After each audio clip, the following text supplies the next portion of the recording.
바로 졸업을 했습니다. 94년도에 입학을 해서 98년도에 졸업을 해서 이제 98년도 한 해 정도를 부산에서 이제 임용고시를 준비하면서 또 서명교회에 함께 이제 지체로 있었습니다. 그 당시가 언제였냐면은 이 연제교회를 위해서 한참 기도하고 있을 때였습니다.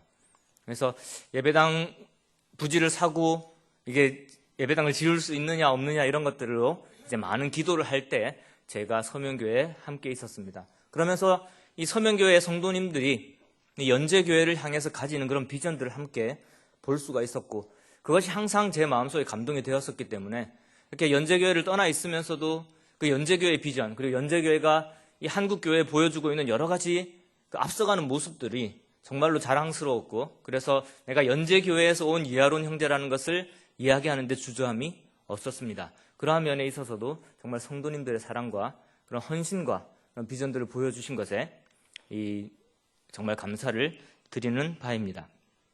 그리고 하나님께서 실질적으로 그때 보여주셨던 그런 연제교회 비전들을 하나하나 이루고 가고 있는 것을 제가 또 여기 와서 보게 되었습니다. 이렇게 성도님들의 그 예배가 또 학생들의 예배가 감사드려지는 내용들이 그리고 찬양이 정말로 감동이 되었고요. 그뿐만 아니라 우리가 이 연제교회를 두고 기도를 했을 때 연제교회 지역사회를 위해서 우리가 봉사해야 된다. 그런 이야기를 했었는데 정말로 여러분들의 헌신을 통해서 그러한 일들이 이루어지고 있는 것을 보게 될 때 또한 감사가 되었습니다. 그래서 이런 부분들을 생각을 하시면서 제가 이 연제교회를 향해서 가지고 있었던 그런 그 생각들과 또 감사하는 마음을 담아서 이번 말씀을 드리도록 하겠습니다. 열왕기상 19장 1절에서 18절까지의 내용을 먼저 함께 보시겠습니다. 열왕기상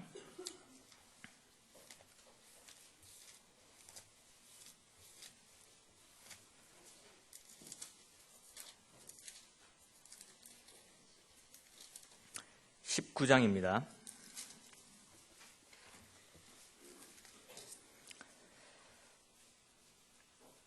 구약성경 549페이지를 펴시면 되겠습니다. 549페이지 열왕기상 19장 1절부터 18절에 있는 내용을 먼저 읽어드리도록 하겠습니다. 아합이 엘리야가 행한 모든 일과 그가 어떻게 모든 선지자를 칼로 죽였는지를 이세벨에게 말하니 이세벨이 사신을 엘리야에게 보내어 이르되 내가 내일 이맘때에는 반드시 네 생명을 저 사람들 중 한 사람의 생명과 같게 하리라. 그렇게 하지 아니하면 신들이 내게 벌이에 벌을 내림이 마땅하니라 한지라. 그가 이 형편을 보고 일어나 자기의 생명을 위해 도망하여 유다에 속한 브엘세바에 이르러 자기의 사환을 그곳에 머물게 하고 자기 자신은 광야로 들어가 하루 길쯤 가서 한 로뎀 나무 아래 앉아서 자기가 죽기를 원하여 이른데 여호와여 넉넉하오니 지금 내 생명을 거두시옵소서. 나는 내 조상들보다 낫지 못하나이다 하고 로뎀 나무 아래에 누워 자더니 천사가 그를 어루만지며 그에게 이르되 일어나서 먹으라 하는지라. 본즉 머리맡에 숯불에 구운 떡과 한 병 물이 있더라. 이에 먹고 마시고 다시 누웠더니 여호와의 천사가 또다시 와서 어루만지어 이르되 일어나 먹으라. 내가 갈 길을 다 가지 못할까 하노라 하는지라. 이에 일어나 먹고 마시고 그 음식물의 힘을 의지하여 40주 40야를 가서 하나님의 산 호렙에 이르니라. 엘리야가 그곳 굴에 들어가 거기서 머물더니 여호와의 말씀이 그에게 임하여 이르시되 엘리야야 내가 어찌하여 여기 있느냐. 그가 대답하되 내가 만군의 하나님 여호와께 열심히 유별하오니 이는 이스라엘 자손이 주의 언약을 버리고 주의 제단을 헐며 칼로 주의 선지자를 죽였음이오며 오직 나만 남았거늘 그들이 내 생명을 찾아 빼앗으려 하나이다. 여호와께서 이르시되 너는 나가서 여호와 앞에서 산에 서라 하시더니 여호와께서 지나가시는데 여호와 앞에 크고 강한 바람이 산을 가르고 바위를 부수나 바람 가운데에 여호와께서 계시지 아니하며 바람 후에 지진이 있으나 지진 가운데에도 여호와께서 계시지 아니하며 또 지진 후에 불이 있으나 불 가운데에서도 여호와께서 계시지 아니하더니 불 후에 세미한 소리가 있는지라. 엘리야가 듣고 겉옷으로 얼굴을 가리고 나가 굴러기에 섬에 소리가 그에게 임하여 이르시되 엘리야야 내가 어찌하여 여기 있느냐. 그가 대답하되 내가 만군의 하나님 여호와께 열심히 유별하오니 이는 이스라엘 자손이 주의 언약을 버리고 주의 제단을 헐며 칼로 주의 선지자들을 죽였음이오며 오직 나만 남았거늘 그들이 내 생명을 찾아 빼앗으려 하나이다. 여호와께서 그에게 이르시되 너는 내 길을 돌이켜 광야를 통하여 다메섹에 가서 이르거든 하사엘에게 이름을 부어 아람의 왕이 되게 하고 너는 또 님시 아들 예후에게 기름을 부어 이스라엘의 왕이 되게 하고 또 마벨 무올라 사밧의 아들 엘리사에게 기름을 부어 너를 대신하여 선지자가 되게 하라. 하사엘의 칼을 피하는 자를 예후가 죽일 것이요 예후의 칼을 피하는 자를 엘리사가 죽이리라. 그러나 내가 이스라엘 가운데에 7,000명을 남기리니 다 바알에게 무릎을 꿇지 아니하고 다 바알에게 입맞추지 아니한 자니라. 열왕기상 19장 1절에서 18절 말씀을 읽어드렸습니다. 이 엘리야라는 선지자는 굉장히 대단한 선지자였습니다. 이스라엘을 대표하는 선지자로 말하자면 가장 대표적인 선지자가 바로 엘리야 선지자입니다. 이 엘리야가 무려 450명의 바알의 선지자들과 요즘 말로 하면은 맞짱을 뜹니다. 그렇죠? 그래서 누가 섬기는 신이 정말로 신인가 한번 겨루어 보자 해서 이기게 됩니다. 450대 1이었습니다. 대단한 일을 이룬 것이죠. 정말로 대단한 일을 한 것입니다. 하나님 앞에 정말로 하나님의 영광을 세우는 위대한 일이라고 할 수 있겠습니다. 그런데 이 엘리야가 지금 이제 이 19장의 장면에서 보시다시피 그 한 여자가 두려워서, 한 여자가 너를 죽이겠다 하는 말이 두려워서 지금 도망을 가고 있는 장면입니다. 인간적인 측면으로 보면은 이게 어쩌면 충분히 이해가 될 수가 있습니다. 왜냐하면요, 뭔가 어떤 대단한 일을 이루고 나면은 인간적으로 찾아오는 거는 그 뿌듯한 성취감이 있는 반면에 또한 말 못할 허무함이 있습니다. 내가 이렇게 대단한 일을 이루었는데 이제 더 이상 내가 할 것이 없겠구나. 이 정도면 됐지 하는 그런 허무함이 찾아오게 되는 것이죠. 그래서 이 엘리야는 이제 도망을 가다가 혼자서 이렇게 하나님께 구합니다. 넉넉합니다. 충분히 하지 않았습니까? 이해가 되는 이야기죠. 450대 1로 싸우고 이겼으니까, 이제 정말로 하나님의 영광을 세웠으니까 이제는 이제 하나님 이 정도 했으면 되지 않았습니까? 이제 더 이상 험한 일을 당하기 싫으니 하나님께서 저를 데려가 주시면 감사하겠습니다 라고 기도하는 장면입니다.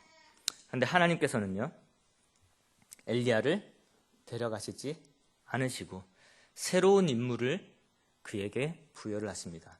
이게 엘리야가 하나님으로부터 받은 비전이라는 것입니다. 그 새롭게 받은 임무는 크게 세 가지가 있습니다. 첫 번째는 무엇이었습니까? 자, 15절에 보시면은 누구를 어디에 왕으로 삼는 것이죠? 그렇죠? 하사엘에게 기름을 부어 아람의 왕이 되게 하고. 아람은 이스라엘 속국입니까? 아니면은 다른 나라입니까? 다른 나라입니다. 열강입니다. 더 힘이 센 나라예요. 근데 그곳에 왕을 누가 세운다고요? 이스라엘이라는 나라의 한 선지자가 그곳에 왕을 세웁니다. 실은 그 선지자가 세우는 것이 아니라 누가 세우는 것이죠? 하나님께서 세우시는 것입니다. 근데 그것을 하는 데 있어서 하나님께서는 하나님 직접 가시지 않으십니다. 누구를 사용하시죠? 엘리야를 사용하시는 것입니다. 이것을 이제 지금 말씀을 들으시면서 이런 것들을 이제 우리 연재교회에 한 번씩 어떻게 적용이 돼야 될지를 한번 생각을 하시면서 들으시면 좋을 것 같습니다. 하나님께서는 성도들을 통해서, 그리스도인들을 통해서 어디를 변화시키기를 원하신다? 세상을 변화시키기 원하십니다. 전 세계를요. 두 번째 비전은 무엇이었습니까? 이스라엘의 왕을 세우는 것입니다. 이스라엘은 무엇을 상징합니까? 지금에 있어서는 하나님의 나라, 하나님의 백성, 교회를 이야기하는 것입니다. 교회를 움직이는 것도 당연히 누굽니까? 성도입니다. 그리스도인입니다. 하나님께서는 이제 교회를 변화시킬 것을 이 엘리야에게 보여주시는 것입니다. 엘리야를 통해서 우리에게 보여주시는 것이죠. 세 번째는 무엇입니까? 이게 가장 중요한 겁니다. 누구를요? 선지자를 세우는 것입니다. 엘리야가 하고 있는 일이 무엇이었습니까? 선지자였습니다. 엘리야가 선지자입니다. 그러면 선지자 엘리야로 하여금 누구를 세우게 한다고요? 선지자 엘리사를 세우게 하는 겁니다. 엘리야가 엘리사에게 자기가 했던 일을 그대로 물려주게 되는 것이죠.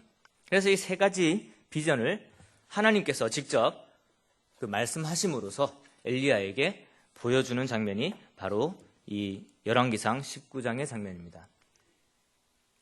이렇게 엘리야에게 하나님은 새로운 인물을 보여주시고 그 엘리야의 생을 연장시키셨습니다. 너는 아직까지 죽을 때가 아니다. 너에게는 해야 할 일이 있다. 그래서 먹이시고 힘을 주셔서 더 나아가도록 하셨습니다. 그런데 여기서 재미있는 사실은요, 이 모든 비전을 엘리야에게 보여줬습니다. 이 이후를 쭉 읽어보시면 발견하실 수 있는데 엘리야가 이 세 가지 비전 중에서 다 이뤘을까요? 못 이뤘을까요? 하나밖에 못했습니다. 엘리야는요, 하나님께서 세 가지 보여준 이 비전 중에서 하나밖에 못 이뤘어요. 뭡니까? 선지자 엘리사를 세운 것입니다.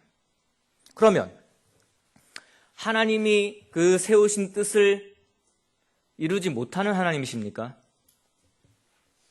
어떻게 알고 계시죠? 하나님께서 원하시는 그 바를 인간을 통해서 이루시지 못하십니까? 분명히 이루시는 하나님이십니다. 근데 어떻게 이루어졌죠? 이 세 가지 비전이? 누구를 통해서요? 엘리사를 통해서 이루어집니다. 열왕기상 19장 19절에 보시면은 이제 엘리야가 엘리사를 만나는 장면이 나옵니다.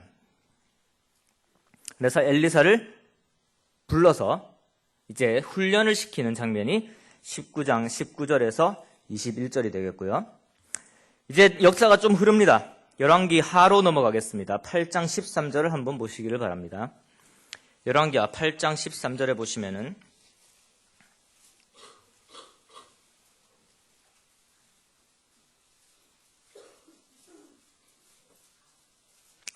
자, 여기서 하사엘을 만난 사람은 엘리야입니까? 엘리사입니까?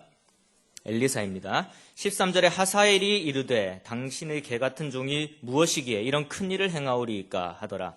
엘리사가 대답하되 여호와께서 네가 아람 왕이 될 것을 내게 알게 하셨느니라 하더라. 자, 이 말씀에 숨겨져 있는, 이거 성경에 분명히 드러나 있지 않지만 어떤 일이 일어난지 우리가 생각을 해볼 수 있겠습니다. 분명히 하나님께서 엘리야에게 이 비전을 보여주셨지만 엘리사는 마치 자기가 이 임무를 받은 것처럼 이야기를 하고 실제로 그것을 이루게 됩니다. 그리고 열왕기하 9장 1절에서 3절까지를 보시면은 바로 그 다음 장이죠. 마찬가지로 하나님께서 엘리야에게 보여주셨던 이제 8장에서는 아람 왕을 세웠죠. 그 다음에 뭐가 남았습니까? 예후가 이스라엘 왕이 되는 것이 남았죠. 그것이 열왕기하 9장 1절에서 3절까지 이루어지게 됩니다. 하나님은 영원한 하나님이시죠. 그런데 인간을 통해서 역사하셔야 됩니다. 그 하나님의 방법이 이 엘리야와 엘리사를 통해서 나타나고 있는 것입니다. 이런 비슷한 예는 실은 엘리야와 엘리사뿐만이 아니라 성경 전체에서 나타나고 있는 것을 볼 수가 있습니다.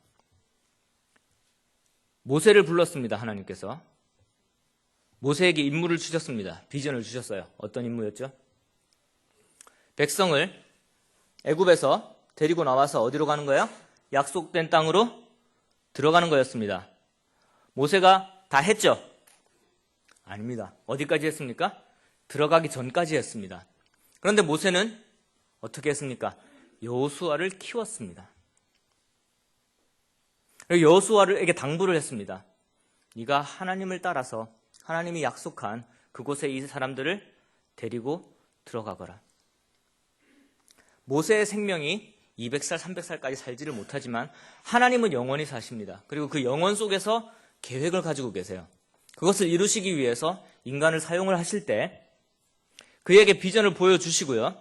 그 비전을 사용하게 하시지만 반드시 그 사람 대해서 끝나는 것은 아니라는 이야기입니다. 그 다음 세대를 통해서 이루어지고 또 그 다음 세대를 통해서 이루어지도록 하셨다는 것입니다. 하나님께서 아브라함을 불러서 복을 주셨지만 사실은 그 아브라함의 한 약속이 이루어지는 것은 야곱에서 이루어집니다. 어떤 의미에서 말씀드리는 거냐면은 아브라함의 씨가 모두가 하나님의 백성이 된 것이 아니고요. 이삭의 씨가 모두가 하나님의 백성이 된 게 아니에요. 야곱의 자손들만 하나님의 백성이 됐습니다. 3대를 거쳤죠. 다윗의 비전을 한번 생각을 해봅시다. 한번 찾아볼까요? 사무엘하 7장 12절이 되겠습니다. 우리가 다윗의 이야기는 잘 알고 있기 때문에 다윗이 어제도 잠시 제가 이야기를 했습니다마는 다윗이 소망이 있었어요. 어떤 소망이 있었죠? 하나님의 전을 지어드려야 되겠다. 나는 이렇게 의리의리한 궁궐에 사는데, 집에 사는데 아버지 하나님은 왜 천막에 거하시는가? 잠시 저의 간증도 같이 드리고 싶은 거는, 제가 이제 서울에서 살면서 아버지가 영광으로 가셨어요. 이 아들보다는 아무래도 손자가 더 좋은가 봅니다. 그래서 영광으로 가셨는데 집이 없으셨어요. 그래서 어머니는 이제 집에 이렇게 주무시고, 아버지는 그 하우스 있잖아요. 비닐하우스. 그 안에 이렇게 사무실 같은 게 있는데 거기서 주로 많이 주무셨는데 굉장히 마음에 부담이 돼서 하나님께서 이제 저에게 축복을 많이 하셔가지고 어느 정도 제가 아버지한테 이렇게 좀 도와드릴 수 있는 상황이 돼서 올해 초가 아닙니다. 작년 초에, 2011년 초에 아버지 그래도 이제 원래 생각하셨던 집을 지으시는 게 좋지 않겠습니까 해서 이렇게 딴에는 내가 아버지를 생각을 한다고 이렇게 했습니다. 근데 이제 항상 그렇지만 딴에는 내가 아버지를 생각한다고 하지만 결국은 아버지가 나를 위해서 더 많은 것을 하시거든요. 그래서 그런 간증들이 있는데 하여튼 아마 다윗의 입장도 그런 입장이었던 것 같습니다. 이렇게 제가 이제 서울에 살면서 좋은 집에 살면서 아버지를 생각하는 것처럼 다윗도 딴에는 이제 하나님을 생각을 한다고 이제 하나님 그 천막에 거하시면 되겠습니까? 그래서 제가 성전을 지어드리겠습니다. 이런 마음을 아마 가졌던 것이 아닐까 그렇게 생각이 됩니다. 그것이 이제 사무엘하 그 전에 있죠, 그렇죠?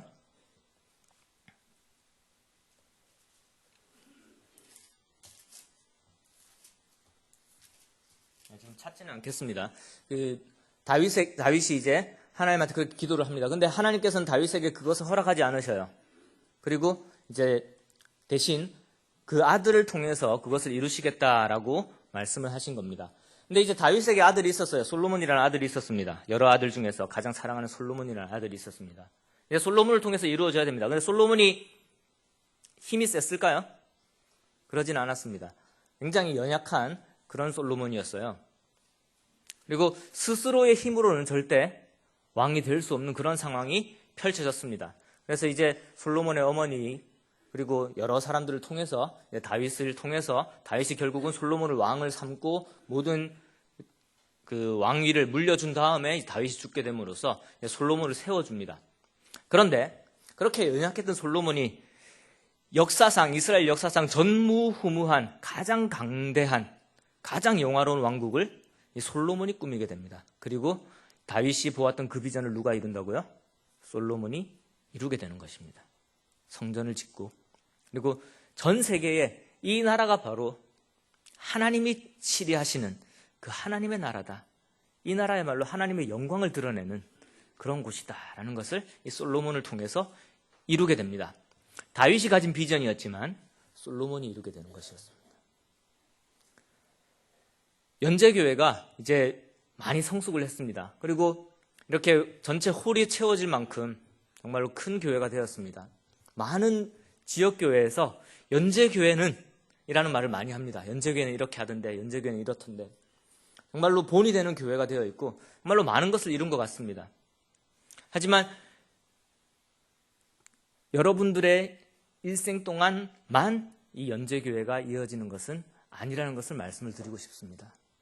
여러분들 성도님들이 살아계실 동안만 연제교회가 있는 것이 아니라 주님께서 허락하시면 그 영원 속에서 하나님의 계획된 그 순간까지 연제교회는 계속해서 하나님의 뜻을 받들어 살아가야 되는 그런 교회입니다. 그럼 연제교회가 받은 비전은요, 반드시 우리 대에 이루어지리라는 보장은 없다라는 것이죠. 그것이 계속해서 이어져 나갈 수 있도록 해야 되는데 거기에 하나님께서 이 성경을 통해서 보여주신 그 교훈들이 있다라는 것을 이야기를 드리고 싶습니다. 첫 번째로 1세대의 역할입니다. 저희 아버지가 이제 거의 초기에 우리 모임에 사역을 하셨던 그런 분들 중에 한 분이십니다. 1세대들, 그리고 지금 앉아 계시는 많은 성도님들이 아마 처음 구원을 받고 이제 변화된 삶으로서 정말 그전까지 복음이 없는 곳에 있다가 복음을 듣게 되어서 그 감사함으로 하나님께 헌신하고 드리고 뭔가를 해야 되겠다라는 그런 마음으로 정말 헌신해 오셨고, 정말로 이렇게 큰 교회가 될 수 있도록, 그리고 사랑받는, 서로 성도들을 사랑하는 그런 교회가 될 수 있도록 노력을 해오셨습니다. 그런데 이 1세대에게서 가장 중요한 임무가 한 가지 더 남아 있습니다. 하나님의 뜻을 이루는 데 있어서 1세대들은 스승이 되어야 됩니다. 아버지가 되어야 되고요. 가르쳐 줄 수 있는 멘토가 되어야 되고요. 그것이 성경에서 말하고 있는 1세대에 대한 책임입니다. 엘리야가 죽기를 구했을 때 네가 아직 하지 않은 게 있다라고 하나님께서 말씀하시는데 그게 뭐였냐면은, 네가 이때까지 이렇게 열심히 해왔는데 네가 죽어버리면 내가 이 이스라엘을 통해서 이루고자 하는 일들은 어떻게 되느냐 하는 것입니다. 분명히 하나님께서는 이스라엘 백성을 통해서 하나님의 영광을 드러내셔야 됩니다. 지금 이 땅에서는요, 분명히 하나님께서는 교회를 통해서 하나님의 영광을 드러내셔야 됩니다. 그런데 많은 교회들이 그건 잘했어요. 하나님의 영광을 드러내는 데까지는 잘했습니다. 그런데 거기서 끝났어요. 하나님의 영광을 잘 드러내고 정말 멋지게 하나님을 섬기시다가 거기서 끝나버린 거죠.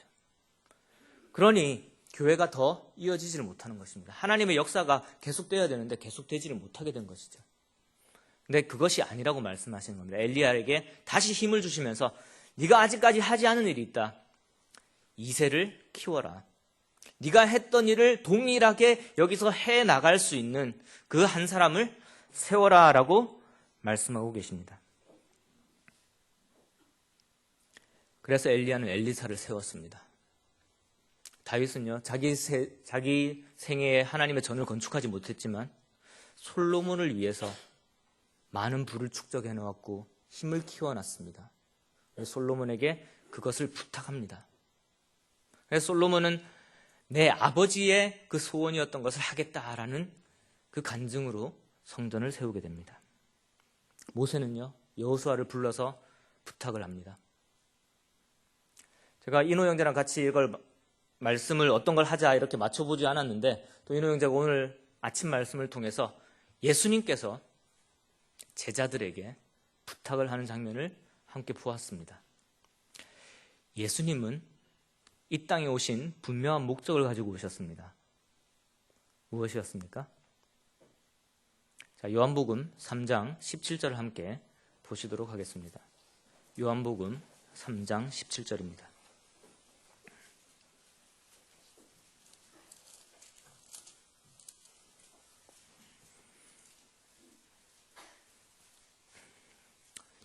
앞에 있는 학생들 중에서 큰 소리로 한번 읽어주시면 감사하겠습니다. 요한복음 3장 17절.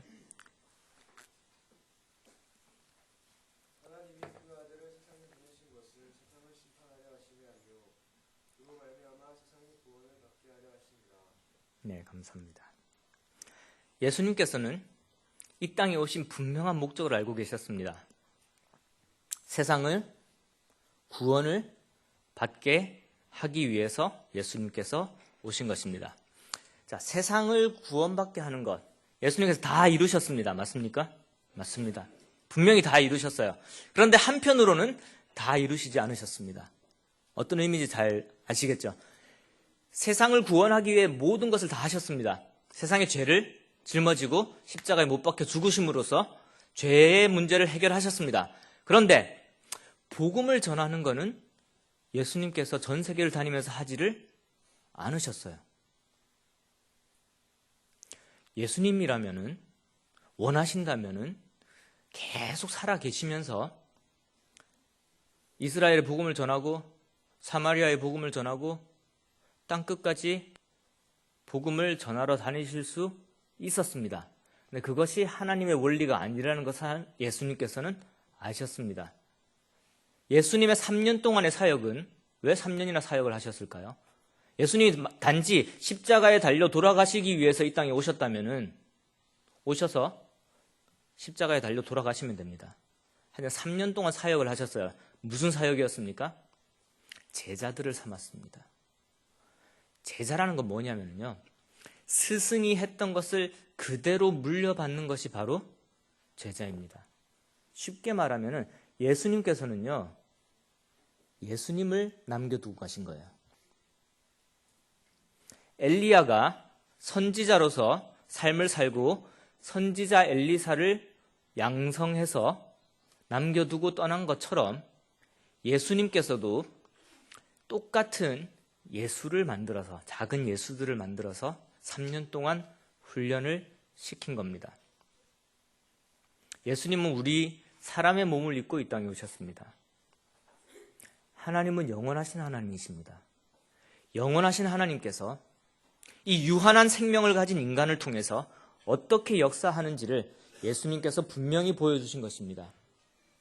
하나님께서 나에게 주신 이 목적은, 이 비전은 내가 충분히 완벽하게 이루지만 반면에 또한 완벽하게 이루지 않는 것이다라는 것이죠.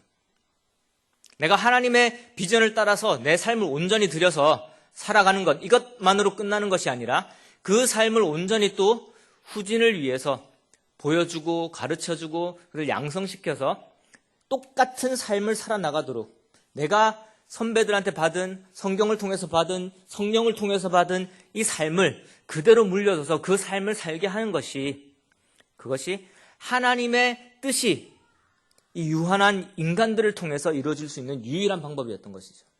그래서 예수님께서는 이것을 보여주신 것입니다. 예수님의 지상명령을 우리는 잘 알고 있습니다. 많은 청년들이 외우고 있을 거라고 생각합니다. 마태복음 28장 19절 말씀입니다. 어떻게 되죠? 그러므로 너희는 가서 모든 민족을 제자로 삼아 아버지와 아들과 성령의 이름으로 세례를 베풀고. 그 명령 속에 분명히 나와 있습니다. 뭐라고 나와 있냐면은 제자를 삼아서 어떻게 하라고요? 내가 너희들에게 가르쳐준 이 모든 것들을 가르쳐서 그들에게 지키게 하라. 그럼 또 그 제자들은 어떻게 해야 될까요? 또 제자를 삼아서. 그게 잘 됐을까요? 안 됐을까요? 여러분은 증거를 보고 계십니다.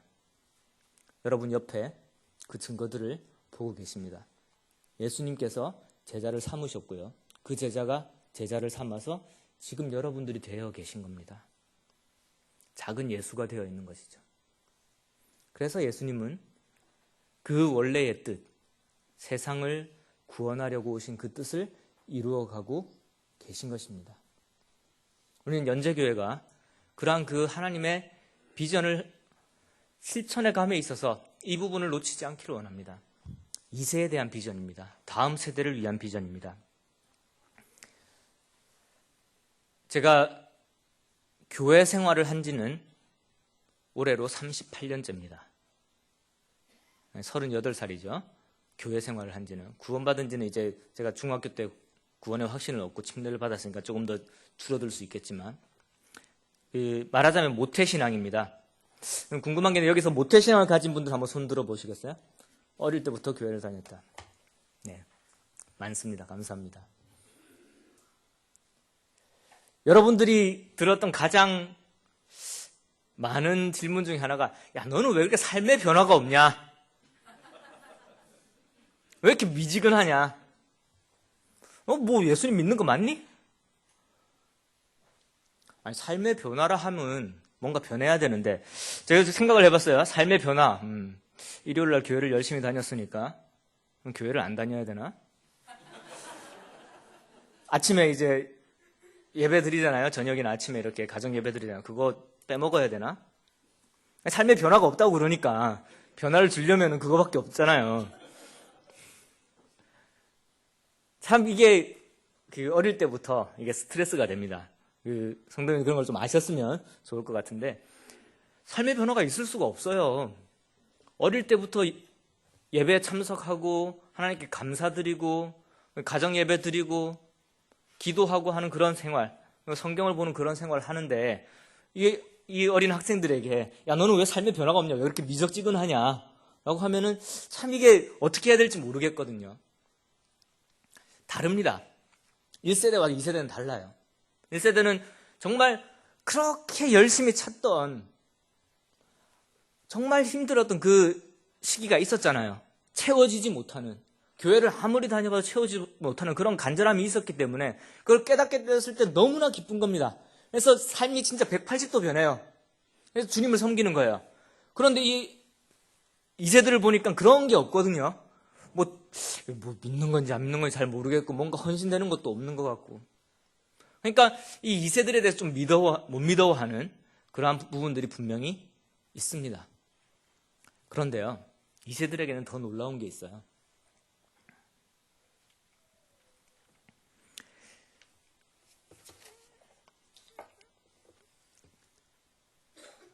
솔로몬 같은 경우에는요,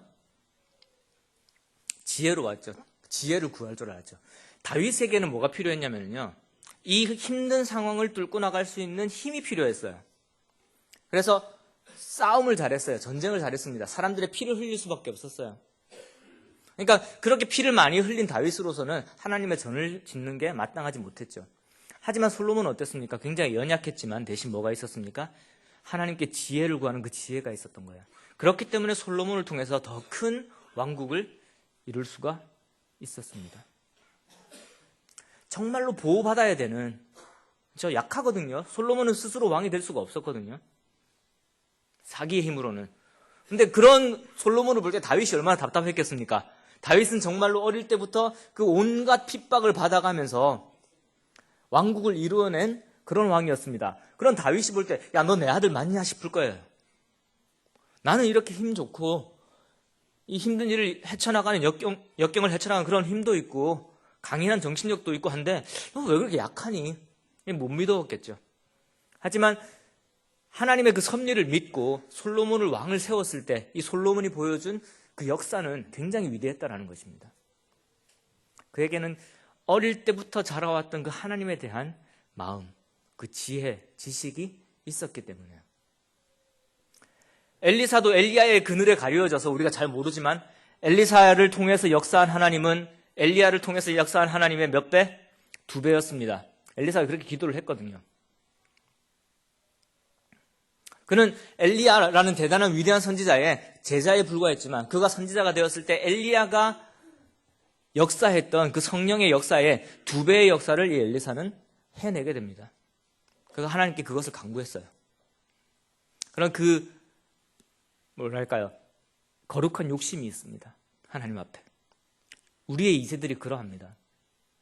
우리가 뭔가 미지근해 보일 수 있고 좀 약해 보일 수 있지만 그 마음 속에는 하나님을 향한, 하나님의 나라를 향한 그러한 거룩한 욕심들이 있습니다.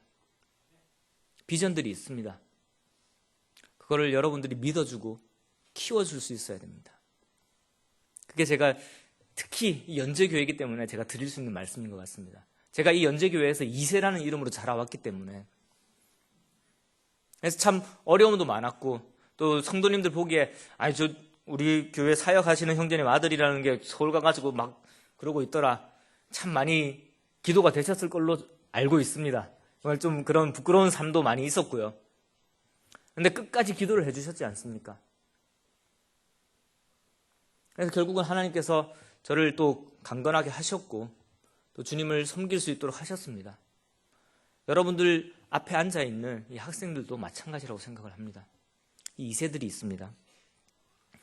보호 속에서 자라서 정말 약할 것 같고 삶의 변화도 별로 없을 것 같고 구원에 대한 감사도 그렇게 크지가 않아요. 어쩔 수 없습니다. 왜냐하면 어릴 때부터 들어왔던 복음이기 때문에 간절히 찾지를 않았었거든요. 자연스럽게 들은 거였어요. 그러니까 이게 너무 감사가 약해라는 생각이 들 수가 있습니다. 그럴 수밖에 없거든요. 그걸 인정을 해야 되죠. 하지만 이 2세들에게는 그 바울이 디모데를 향해서 했던 그 디모데의 모습들이 있습니다. 성경을 어릴 때부터 열심히 읽었습니다. 그들의 마음속에 하나님을 향한 마음이 있고요. 성경에 대한 지식이 있고요. 우리가 어제 말씀을 통해서 들었지만 인호 형제가 지정의라고 했는데 정말 지식적으로 또 마음으로 그 하나님을 섬기는 가정에서 자람으로써 그리고 그렇게 실천하시는 부모님들 보고 배움으로써 그들의 마음에 알게 모르게 이런 그리스도인으로서 그 역량이 성장해 가고 있습니다. 그리고 그 성장해 가고 있는 역량들이 발휘가 될 때는요, 1세들의 그것보다는 훨씬 더 크게 발휘가 될 것입니다. 그것이 성경에서 보여주고 있습니다. 그것이 저의 믿음입니다. 2세들은 잘 배워야 됩니다. 어제 말씀으로 대신하는 게 좋을 것 같습니다. 지정의가 자라나가야 됩니다. 그러기 위해서는 1세들이 예수님의 명령처럼, 예수님의 명령이 뭐였다고요? 가서 제자를 삼아라. 반대로 이야기를 하면은 뭐가 되어라? 스승이 되어라 라는 것입니다. 스승이 되셔야 됩니다. 스승이 되셔야 됩니다. 이건 굉장히 중요한 겁니다. 여러분 은사를 활용하고 계십니까? 제가 어제 했던 질문을 다시 드리겠습니다.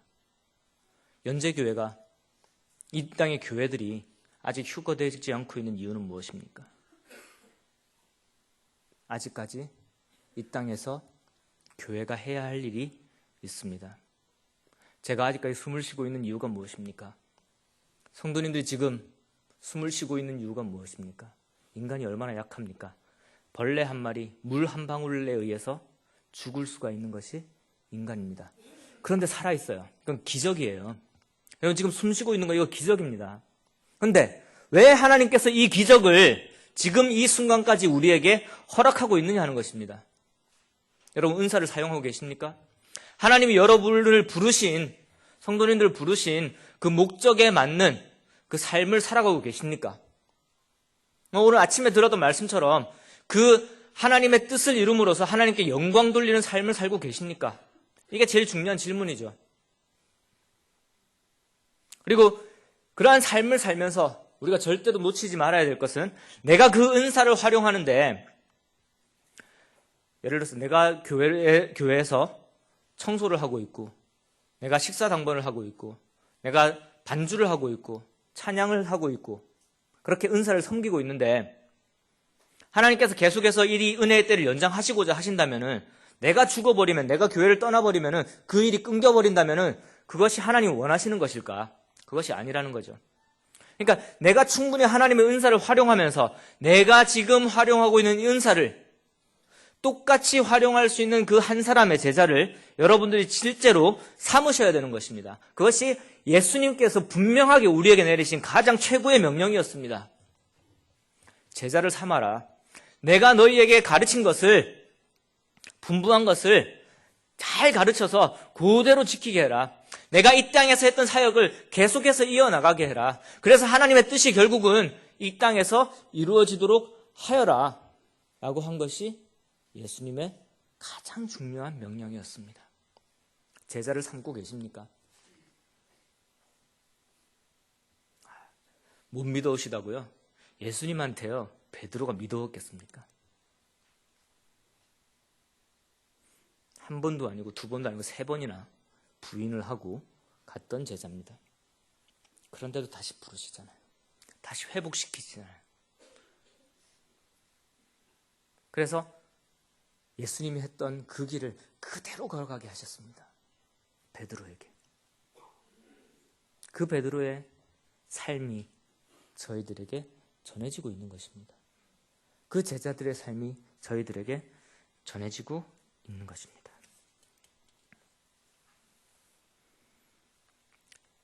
여러분들이 이 연제교회를 위해서 기도를 할 때 어떻게 기도하셨습니까? 지역사회에 정말로 도움이 되는 교회, 사람들이 지나가다가 들어와서 기도할 수 있는 교회, 그것을 생각하지 않으셨습니까? 잘하고 계시다고 생각합니다. 그것이 계속해서 이어질 수 있도록 기도하시기 바랍니다. 2세대를 통해서요.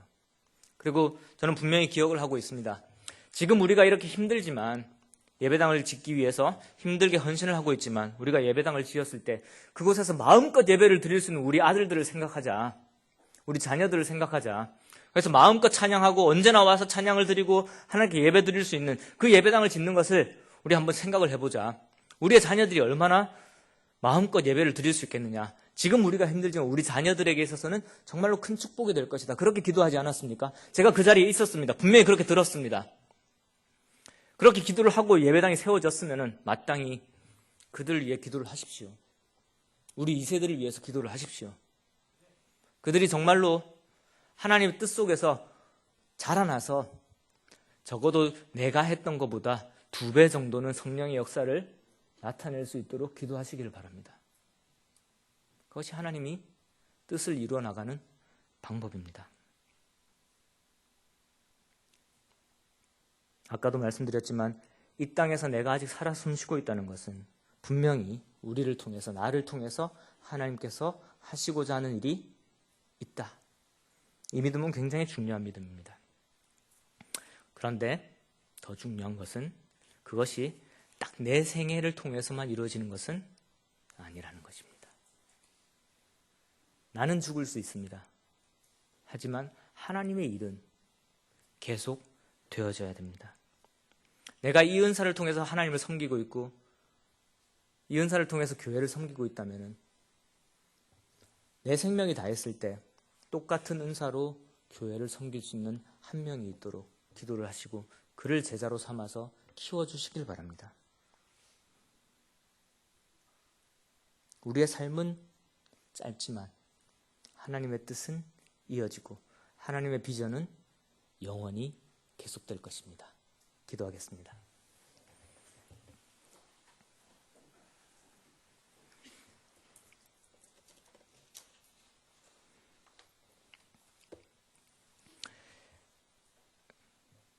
한 해를 시작하는 입장에서 혹시 교회 예배에 참석을 하고 있지만 교회에서 나의 은사를 아직 발견하지 못하고 그 은사를 충분히 활용하지 못하고 계신다면 지금 기도를 통해서 하나님, 제가 이 땅에 살아 숨쉬고 있는 그 이유를 알게 해주십시오. 기도하시기 바랍니다. 그 은사를 활용할 수 있도록 해주십시오. 기도하시기 바랍니다. 혹시 이 중에 이 정도면 됐지, 내가 하나님을 위해서 열심히 살았지라고 생각하시는 분이 계시다면 아직 남아있는 한 가지 일을 이루시길 원합니다. 제자를 찾아서 그를 키워서 또한 그 일이 이어질 수 있도록 기도하시기 바랍니다. 개인적으로 기도할 수 있는 시간을 좀 드리겠습니다.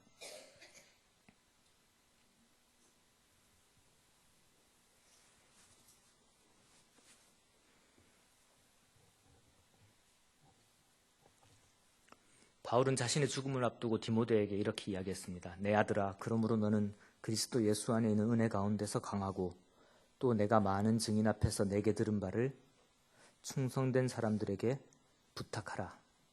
그들이 또 다른 사람들을 가르칠 수 있으리라. 예수님께서도 우리에게 말씀하셨습니다. 너희는 가서 제자를 삼아라. 내가 너희에게 분부한 모든 것을 가르쳐 지키게 하라. 이것이 우리의 비전입니다.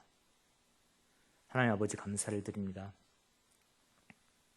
이렇게 연제교회를 통해서 하나님께서 이루신 그런 역사들을 생각을 하며 감사를 드립니다. 하나님 아버지, 저희들의 마음이 잠시 교만에 있거나 충분하다고 생각하고 있을 때 하나님께서 이 말씀을 보여주심으로 인해서 정말 저희들에게 계속해서 하나님의 뜻을 이어나가야 되는 그러한 임무가 주어져 있음을 알게 해주신 것에 감사를 드립니다. 하나님이 이 땅에 이 교회를 세우신 그 목적을 저희들이 잘 알고 있습니다. 그러한 것들을 임무를 수행해 나감에 있어서 정말 저희들이 깨어있게 해주시고, 그래서 저희들이 하나님의 뜻을 따라 삶으로써 하나님께서 영광 받으시기를 원합니다. 예수 그리스도 이름으로 기도드렸습니다.